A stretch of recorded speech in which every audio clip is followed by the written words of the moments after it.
Selam arkadaşlar, bugün ne yapacağız? Bugün ne yapacağız değil mi?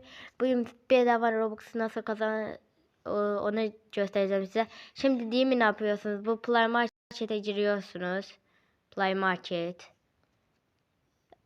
Sonra aşağıdaki aktarışa basıyorsunuz dostlar. Sonra aramaya yazırsınız ki diye ben bunu İngilizce yapayım. Kiwi Kiwi Browser yazıyorsunuz arkadaşlar ve buna basıyorsunuz ikinciye arkadaşlar. Buna bastınız. Siz şimdi yükleyeceksiniz. Ben yüklemişim. Siz yükledikten sonra atına basın dostlar. Ondan sonra açılacak. Beni Kiwi Browser attı. Sonra yukarıda gördüğünüz şey var ya, o arama. Ona basınız. About blankı silirsiniz. Yazsınız ki dostlar roer.io. Ben bir de Azerbaycan diliyim hesap olarak. roer.io yazdıktan sonra dostlar biraz gözleyiniz.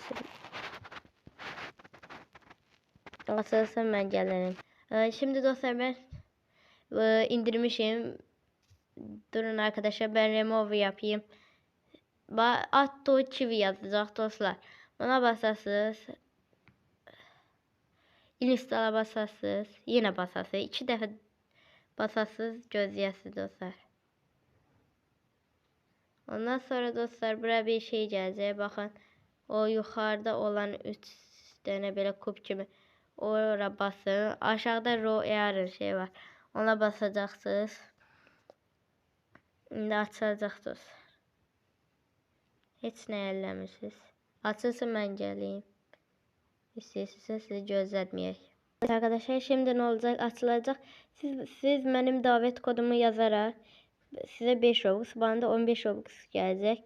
Hem video falan filan çekerek de ama Roer hakkında video çekerseniz uzun video başına 1000 görüntüleme gelse 1000 Robux. Kısa videolar başına 1000 görüntüleme gelse 300 Robux.